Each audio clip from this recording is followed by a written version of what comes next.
प्रातः स्मरामि हृदि संस्मरदात्मतत्त्वं सच्चित्सुखं परमहंसगतिं तुरीयम् यत्स्वप्नजागरसुषुप्तिमवैत्ति नित्यं तद्ब्रह्म निष्कलमहं न च भूतसङ्गः।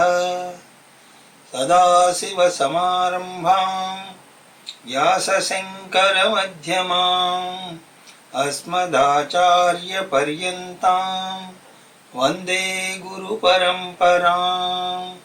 हरिः ओम् श्रीगुरुभ्यो नमः। हरिः ओम्. స్మరవారం వారం కార్యక్రమాన్ని వీక్షిస్తున్న ప్రేక్షకులందరికీ స్వాగతం. దృశ్యతే శ్రూయతే యద్యత్ బ్రహ్మణోన్యన్యతద్భవేత్ తత్వజ్ఞానాచ్చ తద్బ్రహ్మ సచ్చిదానందమద్వయం. ఈ జగత్తు ఎలా ఉంది అంటే ఒక తాటి మీద పామును ఆరోపించినట్టుగా బ్రహ్మము మీద ఈ జగత్ ఆరోపింపబడింది. ఒక తాడు మీద పాముని ఆరోపించినప్పుడు అక్కడ ఎన్ని వస్తువులు ఉంటాయండి? 2 వస్తువులు ఉన్నాయి. తాడు, తప్పుగా భావించబడినటువంటి పాము. ఇది జాగ్రత్తగా వినండి. వాస్తవంగా ఉన్నది తాడు, తప్పుగా భావింపబడినటువంటి పాము కూడా ఉన్నది. నిజానికి అక్కడ పాము ఏమీ లేదు. వాస్తవానికి మీరు పామును చూసినప్పుడు కూడా మీరు నిజంగా చూస్తున్నది దేన్ని?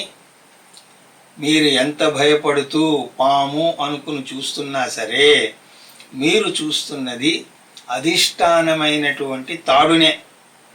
ఆ సర్పాన్నే అధిష్టానంగా ఉన్నటువంటి తాడునే పామునుగా చూస్తున్నారు. తాడుని పాముగా అనుకోవడం ఏమిటి అంటే అదే భ్రమ. దాన్నే ఇక్కడ చెప్తున్నారు. మామూలుగా వ్యవహారంలో చెప్పినప్పుడు ఈ పాముకి కారణం ఎవరు అంటే తాడు. తాడు కారణము, పాము కార్యం. అలాగా బ్రహ్మ కారణము, జగత్ కార్యము. జగత్ కార్యము అన్నప్పుడు నిజంగా ఏమీ అవలేదు, కానీ మనం మాట్లాడే తలంలో ఆ విధంగా చెప్తాం. కానీ అజ్ఞానకాలే సర్పదర్శనం అన్నట్టుగా అజ్ఞాన కాలంలో అజ్ఞానంతో సర్పదర్శనం అయినట్టుగా, అజ్ఞానం అంటే తప్పుగా భావించడం. అలా తప్పుగా భావించినప్పుడే ఇది జగత్తుగా తెలుస్తోంది. కానీ సరిగా దర్శించినప్పుడు జగత్తు ఏమిటి? ఈశ్వరుడే. కానీ ఇప్పుడు ఈ జగత్తుకి ఏం పేరు పెట్టచ్చు? తప్పుడుగా భావించబడినటువంటి బ్రహ్మయే జగత్తు. ఇప్పుడు బ్రహ్మను తప్పుగా భావించారు. ఇప్పుడు ఏం చేయాలి? సరిగా భావించాలి. సరిగా భావించడం అంటే సరిగా అర్థం చేసుకోవడం. అలా చేసుకున్నప్పుడు ఈ గోడ బ్రహ్మంగా కనపడుతుందా అంటే బ్రహ్మ కనిపించే సమస్య లేదు. బ్రహ్మ కనిపించేది కాదు, వినిపించేది కాదు, ఏది అవదు. సర్వం బ్రహ్మమయం అని తెలుస్తుంది. దృశ్యతే శ్రూయతే యద్యత్, ఏదేదైతే మీ ద్వారా చూడబడుతోందో, వినబడుతోందో, బ్రహ్మణో నన్యత్ తద్భవేత్, ఏదో కదిలినట్టు కనిపించినటువంటి పాము కూడా ఆ పాము తాడు కంటే వేరుగా లేదే. ఆ విధంగానే కనిపించేటువంటి జగత్తు అంతా కూడా బ్రహ్మము కంటే వేరుగా లేదు. అయితే అలాగని నాకు ఎప్పుడు తెలుస్తుంది? అది పాము కాదు అని నాకు ఎప్పుడు తెలుస్తుంది? అక్కడికి వెళ్ళి మీరు పాముని తోలను అక్కర్లేదు, కొత్తగా తాడును తేను అక్కర్లేదు. అది తెలియాలి అంటే ప్రకాశం కావాలి, తగినంత ప్రకాశం కావాలి. అలాగే ఇక్కడ కూడా ఆ బ్రహ్మము అన్నది తెలియడానికి తగినంత ప్రకాశం కావాలి. అంటే శాస్త్రము అనేటువంటి ప్రకాశము, గురువు అనేటువంటి ప్రకాశము, వారిద్దరి సహాయంతో తత్వజ్ఞానాత్, ఆ తత్వజ్ఞానముతో, సరి అయినటువంటి జ్ఞానముతో, అటువంటి సరి అయిన దృష్టితో ఎక్కడైతే నువ్వు జగత్తుని చూసావో అక్కడే బ్రహ్మం కూడా ఉన్నది. ఎక్కడైతే మిథ్య ఉన్నాదో అక్కడే సత్యం ఉంటుంది. సత్యం లేకుండా మిథ్య కూడా ఉండడం కుదరదు. సత్యము అనేటువంటి సముద్రం లేకుండా మిథ్య అనేటువంటి అల ఉండడానికి వీల్లేదు. సత్యము అనేటువంటి మట్టి లేకుండా మిథ్య అనేటువంటి కుండ ఉండడానికి లేదు. కాబట్టి మిథ్య ఉండాలన్నా కూడా సత్యం కావాలి. కుండ యొక్క అస్తిత్వం కుండలోంచి రాలేదు, మట్టిలోంచే వచ్చింది. ఆ విధంగా సత్యాన్ని మీరు అన్వేషించాలి అని అనుకున్నారనుకోండి. ఒకడున్నాడు, కుండని నెత్తి మీద పెట్టుకుని నేను మట్టిని చూడాలండి ఎలాగా అని అడుగుతున్నాడు. ఇప్పుడు వాడికి నేను చెప్పాను అనుకోండి, నాయనా నువ్వు మట్టిని చూడాలి అంటే నువ్వు ఆసనాలు వేయాలి. ఆసనాలు ఎందుకండి వేయడం? మట్టిని చూడాలి అంటే కళ్ళు మూసుకోవాలి. కళ్ళు ఎందుకండి మూసుకోవడం? నువ్వు ఏది కుండ అని అనుకుంటున్నావో అదే మట్టి అన్నది వాడికి అర్థం అవ్వాలి. అది వాడికి అర్థం కాకుండా మీరు ఎన్ని చెప్పినా సరే వాడు ఎక్కడెక్కడో తిరుగుతూ ఉంటాడు. ఈ రోజుల్లో చాలామంది ఆ విధంగానే ఉన్నారు. వాళ్ళు ఏం చేస్తూ ఉంటారంటే, ఏం చేస్తున్నావురా నాయన అంటే దైవం కోసం వెతుకుతున్నాను అంటాడు. దైవాన్ని వెతుకుతున్నాను అని అనడం కుండను నెత్తి మీద పెట్టుకుని మట్టి కోసం వెతుకుతున్నాను అని అనడం లాంటిది. ఎదురుగుండా అలని చూస్తూ నీటి కోసం వెతుకుతున్నాను అని అనడం లాంటిదే.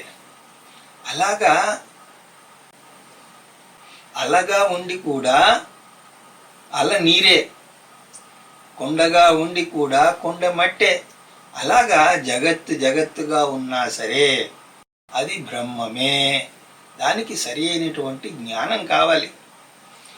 ఎలాంటి బ్రహ్మము అంటే సచ్చిదానందమద్వయం. మీరు ఒకవేళ జనపనారతో అల్లినటువంటి తాడుని చూస్తే అప్పుడు అది పాముగా కనిపించిన జనపనారతో చేయబడినటువంటి తాడే అని తెలుసుకుంటారు. అది తాడే, దాని స్వభావం ఏమీ మారదు. అలాగే ఈ బ్రహ్మము సచ్చిదానందం అద్వయం. ఇది సచ్చిదానంద స్వరూపము. అలాగే రెండవది కానటువంటిది దీని స్వరూపం. అలాంటి స్వరూపం కలిగినటువంటిది. కాబట్టి కార్యమైనటువంటి జగత్తుకి కారణమైనటువంటి బ్రహ్మకు ఏ విధమైనటువంటి భేదము లేదు. ఇది కేవలం కల్పింపబడింది. మాయా కల్పిత దేశకాల కలన వైచిత్ర్య చిత్రీకృతం అన్నట్టుగా ఇది కేవలం కల్పింపబడింది అని చెప్పి రానున్న శ్లోకాలలో మనకు ఇంతకుముందు చెప్పినవే మళ్ళీ ఒకసారి చెప్పి ఈ విధంగా చెయ్యండి అని అంటున్నారు.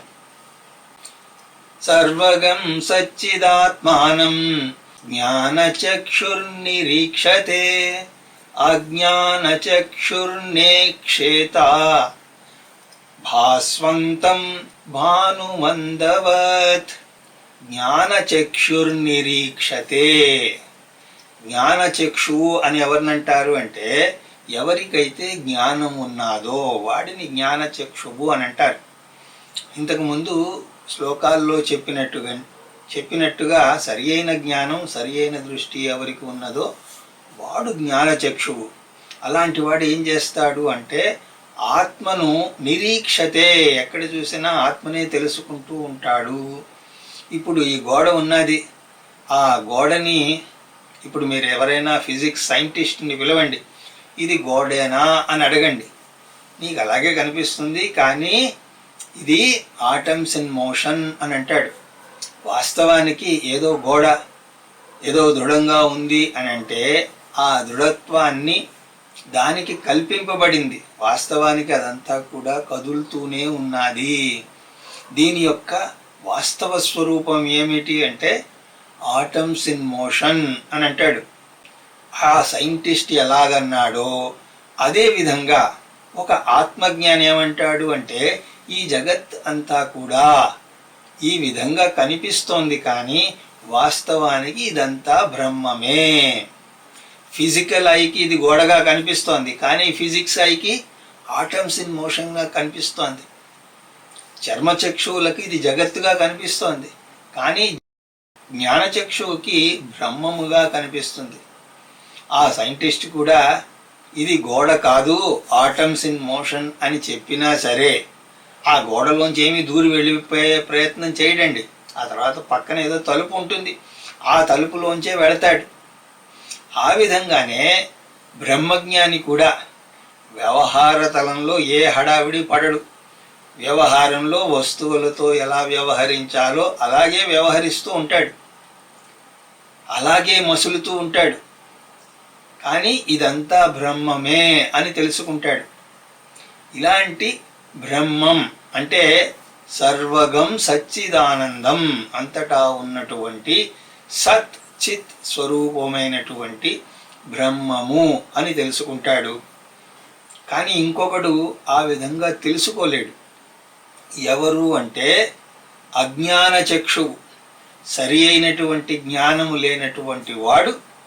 నా ఈక్షిత, ఏ విధంగా అయితే పైన తెలుసుకున్నవాడు ఇది ఆటమ్స్ ఇన్ మోషన్ అని తెలుసుకోలేడో, అలాగే పైన జ్ఞానం ఉన్నవాడు కూడా ఈ జగత్తుని బ్రహ్మముగా తెలుసుకోలేడు. ఏ విధంగా అంటే భాస్వంతం భానుమంధవత్, ఒక అంధుడు ఏ విధంగా అయితే సూర్యుడిని తెలుసుకోలేడో ఆ విధంగా అజ్ఞాని కూడా జగత్తుని బ్రహ్మముగా తెలుసుకోలేడు. ఇప్పుడు ఒక అంధుడు సూర్యుడే లేడు అని అంటే మనం వాడి విషయంలో ఏం చేస్తాం? ఏం చేయాలి?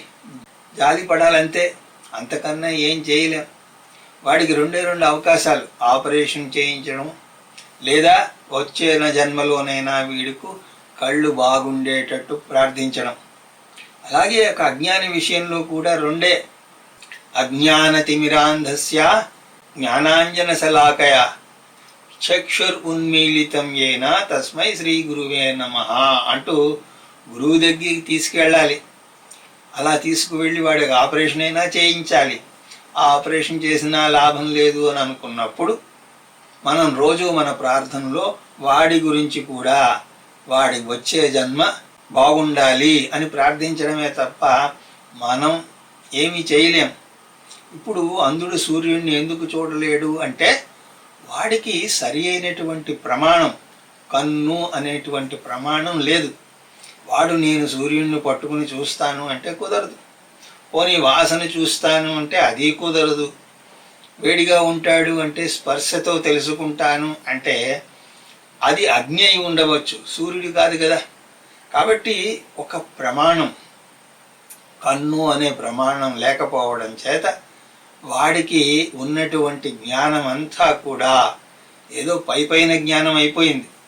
కాబట్టి వాడు ఏ విధంగా అయితే సూర్యుణ్ణి తెలుసుకోలేడో ఆ విధంగానే శాస్త్ర ప్రమాణాన్ని అంగీకరించకుండా తనకున్న జ్ఞానమే జ్ఞానమని అనుకున్నవాడు జ్ఞానచక్షువు.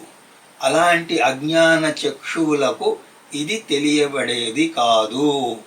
అంటే ఇక్కడ బోధ ఏమిటి అంటే బ్రహ్మాన్ని శాస్త్రము అనేటువంటి చక్షువుతోనే చూడగలము అని చెప్పి, శ్రవణాదిభిరుద్దీప్త జ్ఞానాగ్ని పరితాపితః జీవః సర్వమలాన్ముక్తః స్వర్ణవ్యుద్యోతతే స్వయం. ఇది కూడా చాలా మంచి శ్లోకం.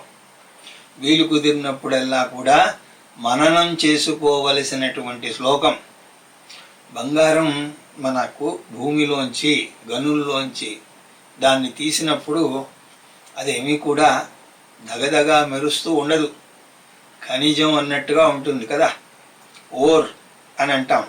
దాన్ని తీస్తూనే మీరు నగలు చేయించుకునేటట్టుగా ఏమీ ఉండదు. నానా విధములైనటువంటి మాలిన్యంతో అది ఉంటుంది. అన్ని మాలిన్యాలు తీసేసి చివరికి దాన్ని అగ్నిలో వేస్తారు. అలా అగ్నిలో వేసినప్పుడు మాలిన్యాలన్నీ పైకి తేలుతాయి. ఆ కంసాలి వాడు దాన్ని తీసేస్తాడు. అప్పుడు మేలిమి బంగారం ధగధగా ప్రకాశిస్తూ కనబడుతుంది. ఇప్పుడు ప్రశ్న ఏమిటి అంటే, అలా చెయ్యడం వల్ల అది ప్రకాశించిందా, లేకపోతే దానికి సహజంగా ఉన్నటువంటి ప్రకాశమే బయటపడిందా? కాబట్టి ఇవన్నీ చెయ్యడం వల్ల బంగారం ఏమీ వాటి వల్ల ప్రకాశింపబడలేదు. ప్రత్యేకంగా అవి ఏమీ ప్రకాశాన్ని ఇవ్వలేవు. ఉన్న మాలిన్యం తొలుగుతూనే ఆ ప్రకాశం అన్నది బయటపడింది. దాన్నే ఇక్కడ చెప్తున్నారు. ఈ జీవుడు కూడా బంగారం లాంటి వాడు. బంగారానికి ప్రకాశించే గుణం ఎలా ఉన్నాదో ఈ జీవుడి యొక్క సహజ స్వరూపము ఆనంద స్వరూపం. వీడు నానా రకాల అజ్ఞానాన్ని చేర్చుకుని, అజ్ఞానం చేరింది అంటే దాంతోపాటు కామ క్రోధ లోభ మోహ ఇవన్నీ కూడా చేరుతూ ఉంటాయి. అలా మాలిన్యంతో ఉన్నటువంటి బంగారం అనుకుంటోంది, నేను ఎక్కడికైనా వెళితే బాగుంటుంది అని. ఎక్కడికి వెళ్ళక్కర్లేదు. ఆ మాలిన్యం పోతే నీకు నువ్వుగా ప్రకాశిస్తావు. ఆ విధంగానే ఈ జీవుడు ఆనందం కొరకు ఎక్కడెక్కడో ప్రయత్నిస్తున్నాడు. ఎక్కడికి వెళ్ళినా సరే వాడికి అశాశ్వతమైనటువంటి ఆనందమే దొరుకుతోంది. చాలామంది ఇలాగే చేస్తూ ఉంటారు. వాళ్ళు ఆనందం కోసం ఎప్పుడు గురువుల్ని మార్చేస్తూనే ఉంటారు. ఒక గురువు దగ్గరికి వెళ్తాడు. వాడి దగ్గర మొదటి రోజు బ్రహ్మానందమే అన్నట్టుగా అనిపిస్తుంది. 4 రోజుల తర్వాత law of diminishing marginal utility, క్షీణోపాత్త ప్రయోజన సిద్ధాంతం మొదలవుతుంది. అది మొదలవుతూనే 5వ రోజు కూడా అక్కడే ఉంటే వాడు మరీ డల్గా అయిపోతాడు. అందుకోసం చలో ఇంకో గురువు దగ్గరికి అని ఇంకో గురువు అంటూ అలాగ పిచ్చివాడిలా తిరుగుతూ ఉంటాడు. ఎందుకంటే మొదటి రోజు ఉన్నటువంటి ఆసక్తి భక్తి 2వ రోజు ఉండవు. 2వ రోజు ఉన్నటువంటి భక్తి 3వ రోజు ఉండదు. అలా తగ్గిపోతూ ఉంటుంది. అలాగా చాలామంది ఆధ్యాత్మిక జీవనం గురువుల్ని మార్చడంతోనే సరిపోతుంది. ఎందుకంటే వాడి దురదృష్టం, వాడికి సరి అయిన గురువు దొరకలేదు. కొంతమంది గురువుని మార్చకపోయినా సరే, సరి అయిన గురువు దొరకకపోతే ఏదో ఆ గురువు దగ్గరే పడి ఉంటాడు. ఆనందం రాకపోయినా సరే వచ్చింది అని అంటూ ఉంటాడు. ఎందుకు అలా జరుగుతోంది అంటే, నీ స్వభావం నీకు తెలియక.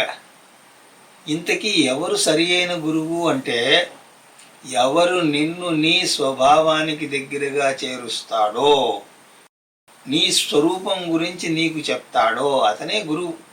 అతని నుంచి ఇది నేర్చుకున్నాను, ఇతని నుంచి అది నేర్చుకున్నాను, అలాగా నేర్చుకుంటే అలా నేర్పించిన వాడు గురువు కాదు. ఆఖరికి మనం చీమ నుంచి కూడా ఏదో ఒకటి నేర్చుకోవచ్చు. అది వేరు. నైతిక గురువు వేరు, ఆధ్యాత్మిక గురువు వేరు.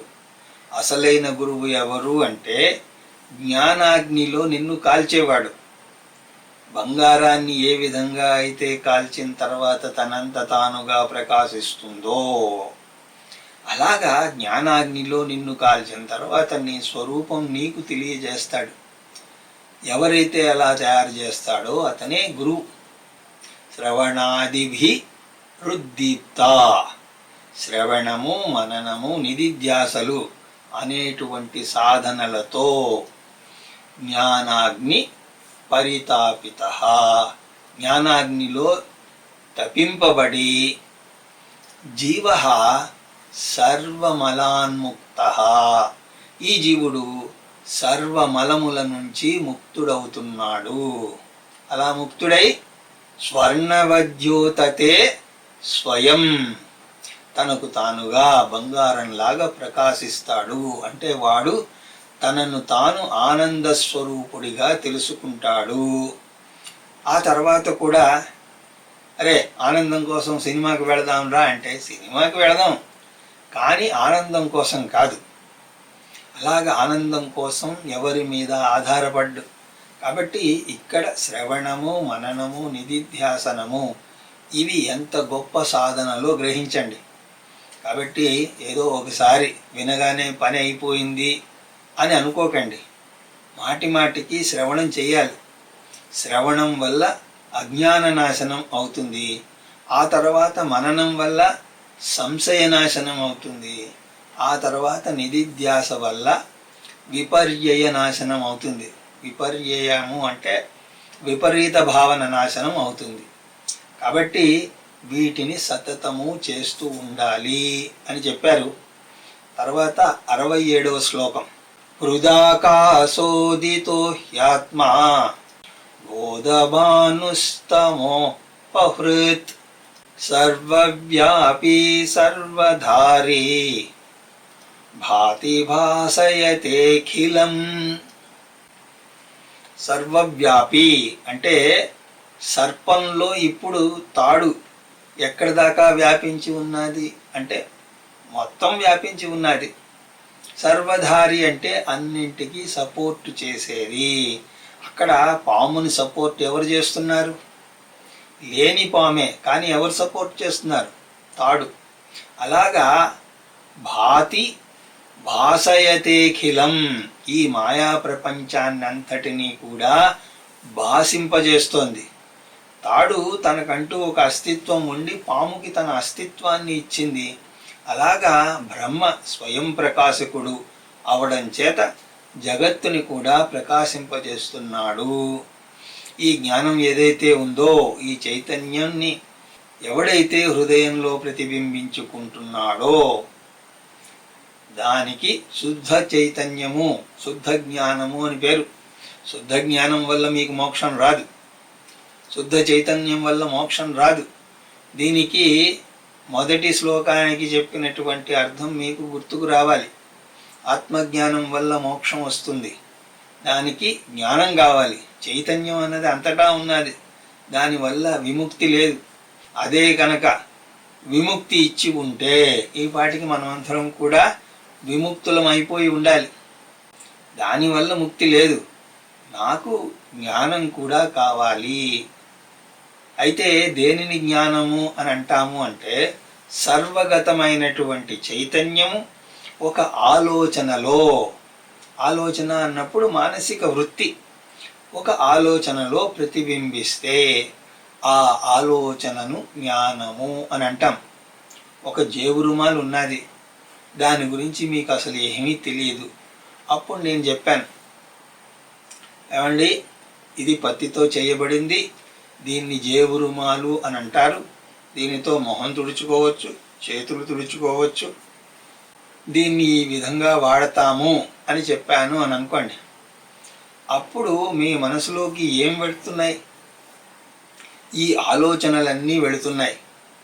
ఆ ఆలోచనలు ఆ చైతన్యం ప్రకాశింపజేసింది. ఇప్పుడు ఆ జేబురుమాలు అన్న ఆలోచన మీకు వచ్చింది. చైతన్యం అనేది ఎప్పుడూ ఉంటుంది. ఆలోచన తోటి మీకు జేబురుమాలు యొక్క జ్ఞానం వచ్చింది. ఇప్పుడు ఆ ఆలోచన లేదనుకోండి, అప్పుడు మీకు జ్ఞానం వస్తుందా? కుండ అనేటువంటి ఆలోచన లేకుండా కుండ జ్ఞానం కలుగుతుందా? కలగదు. కుండ యొక్క ఆలోచన ఏం చేస్తుంది అంటే, కుండ యొక్క అజ్ఞానాన్ని నాశయతి. ఇప్పుడు నేను దీనికి సంబంధించిన జేబురుమాలకు సంబంధించిన ఆలోచనలన్నీ కూడా మీకు చెప్పాను. అప్పుడు మీరు చూసినటువంటి ఈ వస్తువు వస్త్రము అని కూడా నేను అనడం లేదు. అప్పుడు మీకు ఇది వస్త్రము అని కూడా తెలియదు. ఆ విషయం ఈ జేబురుమాల యొక్క ఆలోచనలన్నీ కూడా పంపించిన తర్వాత దాని విషయక అజ్ఞానం తొలగిపోయింది. అప్పుడు ఆహా ఇది నాకు తెలిసింది అని అంటున్నారు. నాకు కుండ జ్ఞానం లాగా ఆత్మజ్ఞానం కూడా రావాలి అంటే నేనేం చేయాలి? ఆ చైతన్యము ఆత్మజ్ఞానము అన్న ఆలోచన మీద పడాలి. అయితే అది పడుతూనే ఉంది, కానీ మీరు ఆ ఆలోచనను తెచ్చుకోవాలి. దీన్ని ఎవరో ఒకళ్ళు మంచి ఉదాహరణతో చెప్పారు. సూర్యరశ్మి ఎవరిని కూడా నేరుగా కాల్చజాలదు. దానికి ఒక భూతద్దం తోడైతేనే తప్ప అది కాల్చలేదు. చైతన్యం కూడా సూర్యరశ్మి అని అనుకుంటే సూర్యరశ్మి మిమ్మల్ని భస్మం చేయలేదు. కానీ మీరు ఆత్మజ్ఞానము అన్న ఆలోచన తీసుకుని వస్తే ఆ ఆలోచన నుంచి అజ్ఞానాన్ని భస్మం చేస్తుంది. దాన్నే ఇక్కడ చెప్తున్నారు, హృదాకాశోదితో ఆత్మ బోధభాను. నీ హృదయాకాశంలో, హృదాకాశము అంటే మనస్సు, అందులో ఆలోచనలు ఉంటాయి. ఆ ఆలోచనలలో బోధభాను, భాను అంటే సూర్యుడు, బోధ అంటే ఆత్మజ్ఞానం. ఎప్పుడైతే ఆత్మజ్ఞానం అనేటువంటి సూర్యుడు ఉదయిస్తున్నాడో ఆ ఆత్మజ్ఞానం అనేటువంటి ఆలోచనలన్నీ వచ్చి తమోపహృత్ అవన్నీ కూడా వచ్చి ఇక్కడ వస్తాయి, బయట కాదు. హృదయంలో, హృదయాకాశంలో, ఆంతర్యంలో ఈ ఆలోచనలన్నీ వచ్చి చైతన్యం దాన్ని ప్రకాశింపజేసి అప్పుడు అది దాన్ని ఆత్మజ్ఞానము అని అంటారు. ఘట విషయక ఆలోచన ఘట అజ్ఞానం నాశయతి. అదేవిధంగా ఆత్మ విషయక ఆలోచన ఆత్మ విషయక అజ్ఞానం నాశయతి. ఆత్మజ్ఞాన నాశనమే, దానినే తమోపహృత్ అని అంటాం. మనస్సు అంటే చీకటి అని ఒక అర్థము, అజ్ఞానము అని ఇంకొక అర్థం. ఈ రెండింటినీ పోగొడుతుంది. అలా పోతే వీడేమవుతాడు? ముక్తుడవుతాడు. వాడు ఆనంద స్వరూపుడు అని తెలుసుకుంటాడు. స్వర్ణం ప్రకాశించినట్టుగా ప్రకాశిస్తాడు. కానీ మనలో చాలామంది మొహాలు ఇంత వేదాంతం వింటున్నా కూడా నువ్వు ఆనంద స్వరూపుడివిరా బాబు అన్నా కూడా ఆవదం తాగిన మొహంలోగే పడతారు. కానీ వాడు ఆ విధంగా ఆనంద స్వరూపుడిగా వాడి మొహం ఉంటుంది అని చివరి శ్లోకాన్ని చెప్తున్నారు. 68వ శ్లోకం. దిగ్దే సకాలాద్యన పక్ష సర్వగం సీతాదిహృన్నిత్య సుఖం నిరంజనం యస్వాత్మతీర్థం భజతే వినిష్క్రియః సర్వవిత్ సర్వగతో మృతం భవేత్. ఈ శ్లోకంలో ఆత్మను ఒక పుణ్యతీర్థంగా పోలుస్తున్నారు. తీర్థము అంటే పుణ్యజలాలను కలిగినటువంటిది. ఎలాగైతే మనం గంగా, యమున, గోదావరి ఆ పుణ్య నదుల్లో స్నానం చేస్తూ ఉంటామో అలాగా ఆత్మ అనేటువంటి తీర్థంలో స్నానం చెయ్యవయ్యా ఓ సాధకుడా. సంసారము అనేటువంటి ఎడారిలో నడిచి నడిచి నడిచి చాలా ఇబ్బంది పడుతున్నావు. పక్కనే ఆత్మ అనేటువంటి నది ఉన్నది. ఎడారిలోంచి వస్తున్నాడు అంటే ఎలా ఉంటాడు? తాపం. అలాగా ఆత్మ అనేటువంటి చల్లని నీళ్ళల్లో దిగు, కొన్ని నీళ్లు తాగు, స్నానం చెయ్యి. తీర్థం అన్నాం కాబట్టి అది నీకు భౌతిక శాంతిని ఇస్తుంది, పుణ్యాన్ని కూడా ఇస్తుంది. ఆ నదిలోకి వెళ్ళి నువ్వు స్నానం చెయ్యి. అయితే ఆ నదిని ఎవరు సేవించగలరు? ఆ తీర్థంలో ఎవరు పడితే వాళ్ళు స్నానం చేయలేరట. ఎవరు చెయ్యగలరు అంటే వినిష్క్రియ. వినిష్క్రియుడు అంటే అలాంటి వాడే చేయగలడు. అంటే ఎవడైతే కర్మ మార్గంలో వెళతాడో వాడు ఇందులో స్నానం చేయలేడు. జ్ఞాన మార్గానికి వచ్చిన వాడే దీంట్లో స్నానం చేయగలడు. ఎందుకు చేయలేడు అంటే కర్మ అంటే అజ్ఞానజనితం. కర్మను ఎవడాచరించినా సరే స్వార్థం ఆలోచించే చేస్తున్నాడు. నేను యజ్ఞయాగాదులు చేస్తున్నాను దేనికోసం? ధనం, ధాన్యం, పశుపుత్రలాభం, 100 సంవత్సరం దీర్ఘమాయు. దీనికోసమే కదా. 100 యజ్ఞాలు చేస్తే ఇంద్ర పదవి వస్తుంది. ఈ యజ్ఞం చేస్తే పుత్రుడు పుడతాడు. ఈ యజ్ఞం చేస్తే శత్రువు చస్తాడు. అలాంటివి కూడా ఉన్నాయండి. యజ్ఞం చేస్తే అమ్మాయికి పెళ్లి త్వరగా అవుతుంది. అయితే ఈ రోజుల్లో అలా చెప్పకూడదు. అబ్బాయికి తొందరగా పెళ్ళి అవుతుంది, వాళ్ళకి తొందరగా పిల్లలు పుడతారు. ఇలాంటి వాటి కోసమే కదా మనం కర్మలన్నీ చేస్తూ ఉంటాం. మరి ఆత్మజ్ఞానం కోసం ఏదైనా యజ్ఞం ఉన్నదా అంటే జ్ఞానయజ్ఞమే మోక్ష సాధనం. మిగతావన్నీ కూడా మీరు ఏవి చేసినా సరే అవి మిమ్మల్ని సంసారిగానే చేస్తాయి.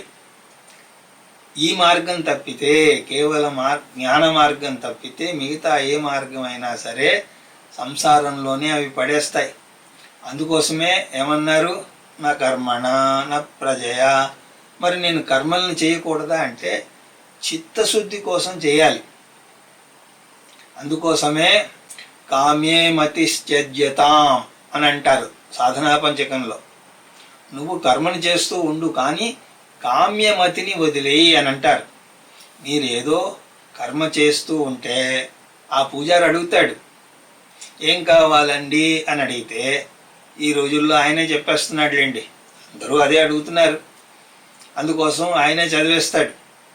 చతుర్విధ ఫల పురుషార్థ సిద్ధ్యర్థం ఇష్టకామ్యార్థ ఫల సిద్ధ్యర్థం అఖండ ఐశ్వర్య ప్రాప్త్యర్థం ఆయురారోగ్య సిద్ధ్యర్థం. ఇవే కదా. ఒక్కడైనా సరే జ్ఞాన వైరాగ్య సిద్ధ్యర్థం అని అంటాడా? ఒక్కడు కూడా అనడు. అందుకోసమే శంకర్ల వారు ఏమంటారు అంటే కామ్యమతిస్త్యజ్యతాం. అవన్నీ వస్తాయా, వాటిని ఆ పూజారిని చదవని, నువ్వు మాత్రం ఆయన్ని భక్తి జ్ఞాన వైరాగ్య సిద్ధ్యర్థం అని అడుగు. అలా చేసినప్పుడు అది చిత్తశుద్ధి ప్రధాన కర్మ అవుతుంది. కామ్యకర్మ చిత్తశుద్ధి కర్మ. రాగద్వేషాల కోసం చేస్తే అది కామ్యకర్మ, చిత్తశుద్ధి కోసం చేస్తే నిష్కామ కర్మ అవుతుంది.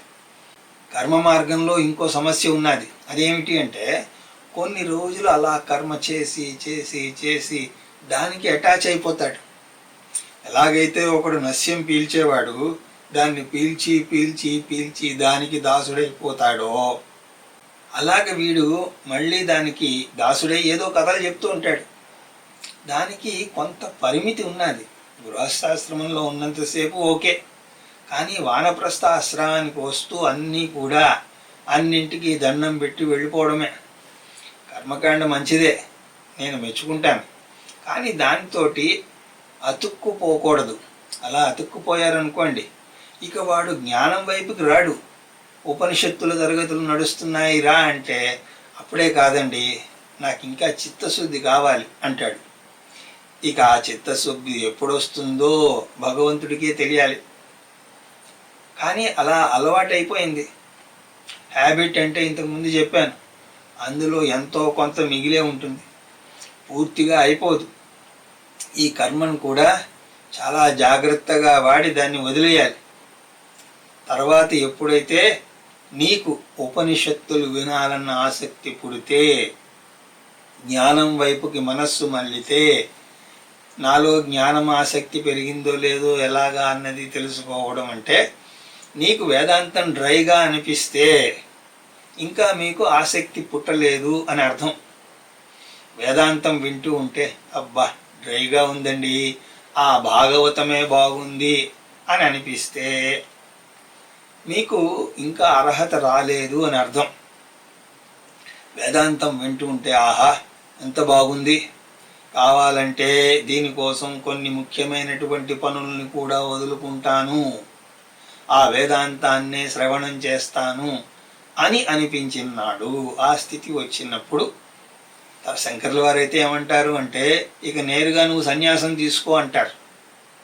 కానీ మనం ఇప్పుడు అలా తీసుకోలేము కదండి అంటే, అలా తీసుకోలేకపోతే కర్మల్ని తగ్గించుకో అంటారు. అరగంట చేసే పనికి కర్మని 5 నిమిషాల్లో ముగించు.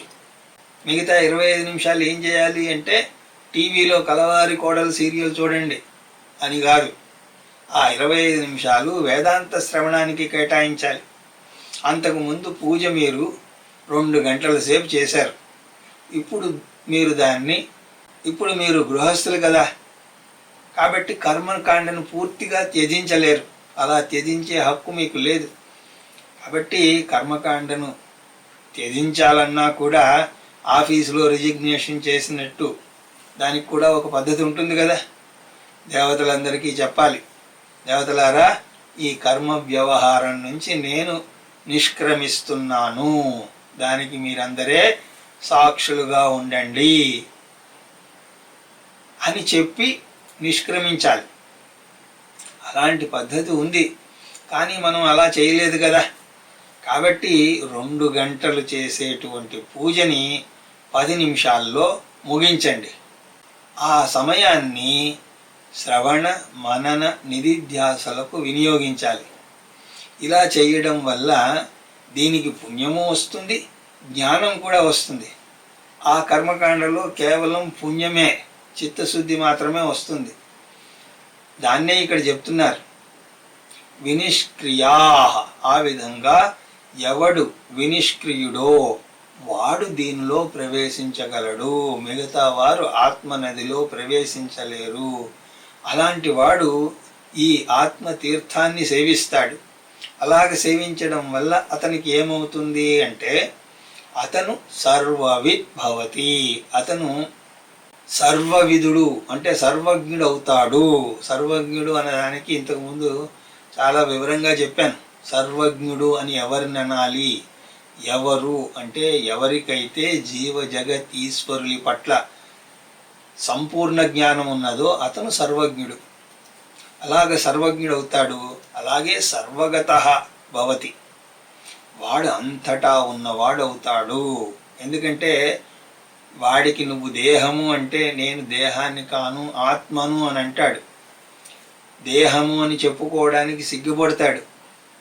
మీ నీడని మీరు అని ఎలాగైతే అన్నా కూడా మీకు ఎలా ఉంటుందో అలాగ ఉంటుంది వాడికి. అహం సచ్చిదానంద స్వరూప, అహం బ్రహ్మ అంటాడు. అన్నింటికంటే ముఖ్యమైనది అమృతాభవతి, అతను శాశ్వతుడు అవుతాడు, ఆనంద సాగరుడు అవుతాడు. నాకు మరణం లేదు అని తెలుసుకుంటాడు. నజాయతే మ్రియతే వా కదాచిత్ నాయం భూత్వా భవితా వా న భూయః అజో నిత్యం శాశ్వతోయం పురాణో నా హన్యతే హన్యమానే శరీరే. నేను పోయేవాడిని కాను అని తెలుసుకుంటాడు. ఇంత గొప్పగా చెప్తున్నారు. ఈ నది యొక్క స్వరూపం ఏమిటి అంటే దిగ్దేశ కాలాద్యనపేక్ష సర్వగం. ఇది మామూలు నదుల లాంటి నది కాదుట. దీనికి ఒక దిక్కంటూ లేదు. ఏ నదికైనా సరే ఒక దిక్కంటూ ఉంటుంది. దీనికి డైరెక్షన్ అంటూ లేదు. ఎక్కడి నుంచైనా మునగచ్చు. కొన్ని నదులకి అలా చెప్తారు. హరిద్వార్ వెళ్ళారనుకోండి, ఎక్కడ స్నానం చేసావంటే పలానా చోట చేశాను అని మీరు అన్నారనుకోండి, అక్కడ కాదురా పిచ్చోడా, హరికి పోడీలో చేస్తేనే చేసినట్టు. హరిద్వార్ దాకా ఎందుకులేండి. గోదావరి పుష్కరాలప్పుడు రాజమండ్రిలో ఫలానా ఘాట్లో చేస్తేనే అంటే ఆ ఘాట్లో చేయడానికి తొక్కిసలాటయ్యి ఎంతోమంది పోయిన సంగతి మీకు తెలిసిందే. దానికి ఫలానా ఘాట్ అంటూ ఉండదు. అంతేనా అంటే కాలం కూడా ఉండదు. ఫలానా పుష్కరాలు అయితే ఫలానా తారీఖు నుంచి మొదలై 12 సంవత్సరాలకు వస్తుంది. అలాగే తూర్పు వైపు తిరిగి మొలుగు, ఉత్తరం వైపుకు తిరిగి మునుగు అన్న దిక్కులు ఏమీ లేవు. కొంతమంది అడుగుతూ ఉంటారు, ఉపనిషత్తు అధ్యయనం చేస్తున్నానండి, ఏ దిక్కుకి తిరిగి అధ్యయనం చేయమంటారు అని అడుగుతారు. ఇక ఉపనిషత్తుని చదువుతూ ఏ దిక్కు అంటే ఏం చెప్తాం చెప్పండి? అన్ని దిక్కులలో ఉన్నటువంటి బ్రహ్మమును గురించి తెలుసుకుందామని అనుకున్నప్పుడు ఏ దిక్కు అని ఏం చెప్తాం? ఏం చేయాలి? అలాగే ఫలానా మాసంలో ఫలానా కాలంలోనే చెయ్యాలి అని కొన్ని చోట్ల ఉంటుంది. ఇక్కడ దిక్కుతో దేశంతో కాలంతో పని లేదు అంటే అర్థం ఏమిటి? ఇది ఎప్పుడూ ఉండేది. ఆ నదిలో మీరు ఎప్పుడే కావాలంటే అప్పుడు వెళ్ళి దూకచ్చు. అలాగే సీతాదిహృత్ అంటే ద్వంద్వాలను హరింపజేసేది. తుల్య నిందాస్తుతిర్మౌని సంతుష్టో ఏన కేనచిత్ అనికేత స్థిరమతి భక్తిమాం మే ప్రియో నరః అంటూ భగవంతుడు గీతలో ఎన్నో చెప్పాడు. మనల్ని విచలితం చేసేవి రెండే, ఈ ద్వంద్వాలే, సుఖము దుఃఖము ఇలాంటి ద్వంద్వాలను అది హరిస్తుంది. కాబట్టి అతను సుఖంలోనూ దుఃఖంలోనూ సమంగా ఉంటాడు. నిత్య సుఖం నిరంజనం. నిత్య సుఖము, ఏమాత్రము కల్మషం లేనటువంటి సుఖము, ఏ కలుషితము కానటువంటి సుఖం. విషయ సుఖము కలుషితమైనటువంటి సుఖం, ఇది కలుషితం కానటువంటి సుఖం. అలాంటి సుఖాన్ని ఇస్తుంది అని నాయనలారా, ఈ ఆత్మబోధను మీరు చదవండి, శ్రవణం చెయ్యండి, మననం చేయండి. చివరికి ఆత్మ అనేటువంటి నదిలో, ఈ తీర్థంలో మునిగి ముక్తులు కండి అని చెప్పి శ్రీ శంకర భగవత్పాదుల వారు ఆత్మబోధ అనేటువంటి ఈ ప్రకరణ గ్రంథాన్ని ఇక్కడ ముగిస్తున్నారు. దాంట్లో నేను నేర్చుకున్నది, నాకు అర్థమైనది మీకు చెప్పే ప్రయత్నం చేశాను. మళ్ళీ దీన్ని శ్రవణం చేయండి, మననం చేయండి. మీకేమైనా సంశయాలు వస్తే, డౌట్లు అంటే ఉపన్యాసం విన్న తర్వాత డౌట్లు ఏమైనా ఉన్నాయా అని అడిగితే ఒకడు చెయ్యెత్తాడు. ఏంటండి అంటే, మీ బ్రాస్లెట్ బాగుందండి, ఎక్కడ కొన్నారు అన్నాడు. అలాంటివి దిక్కుమాలినటువంటి డౌట్లు కాదు. శాస్త్రంలో ఏదైనా డౌట్ వస్తే మళ్ళీ తత్వబోధ వినండి, ఆత్మబోధ కూడా ఇంకొకసారి వినండి. ఆ తర్వాత రోజు కొంచెం సేపు ప్రతిరోజు వేదాంతిక్ మెడిటేషన్ చేయండి, ధ్యానం చేయండి. ఆత్మజ్ఞానానికి మనం ఎంతో దూరం లేము అన్నట్టుగా ఉండాలి. ఆత్మజ్ఞాన సూర్యుడు ఉదయిస్తున్నాడు అంటే మనలో కూడా ఆ సూర్యుడు ఇంకా సేపట్లో ఉదయిస్తాడు అన్నట్టుగానే ఉండాలి తప్ప, ఇంకా ఇప్పుడే సాయంత్రం అయింది, రేపు ఎప్పుడో పొద్దున్న ఉదయిస్తాడు అన్నట్టుగా ఉండకూడదు. అంటే మన జీవితంలో సూర్యుడు ఇంకో గంటలో వస్తున్నాడు అన్నట్టుగానే ఉండాలి. అలా కాకుండా ఇప్పుడే సాయంత్రం 4 అయింది అన్నట్టుగా ఉండకూడదు. ఆ విధంగా మీరు శ్రవణ మనన నిధిధ్యాసలతో అధ్యయనాన్ని కొనసాగిస్తూ ఆ శంకరాచార్యుల వారి యొక్క కృపా కటాక్ష వీక్షణలు మీపై ఉండి మిమ్మల్ని నడిపించాలి అని ఆశిస్తూ ఈ ప్రసంగ పరంపరను ఇంతటితో ముగిస్తున్నాను. అయితే మళ్ళీ ఒకసారి, ఇవన్నీ కూడా జ్ఞానయజ్ఞాలైనా సరే గీతా జ్ఞాన యజ్ఞం చాలా ప్రశస్తమైనది.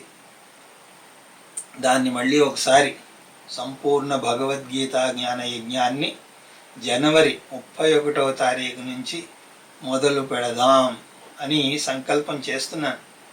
అయితే ఇంతకుముందు ఒకసారి చెప్పారు కదా అని అంటే, అప్పుడు చాలా తక్కువ మంది ఆ శ్రవణం చేశారు, ఆ జ్ఞానయజ్ఞంలో పాలు పంచుకోవడం జరిగింది. ఇప్పుడు కొంతమంది ఎక్కువగా ఉన్నారు కాబట్టి వారందరూ కూడా విన్నారో లేదో, మరొక్కసారి ఆ గీతా యజ్ఞాన్ని 31 జనవరి నుంచి మొదలుపెట్టే ప్రయత్నం చేస్తాను. ఆ జ్ఞానయజ్ఞంలో మళ్ళీ కలుసుకుందాం అని తెలియజేసుకుంటూ, నా మాటలను ఎంతో శ్రద్ధగా వింటున్న మీ అందరికీ శిరస్సు వంచి నమస్కరిస్తూ, హరి ఓం తత్సత్.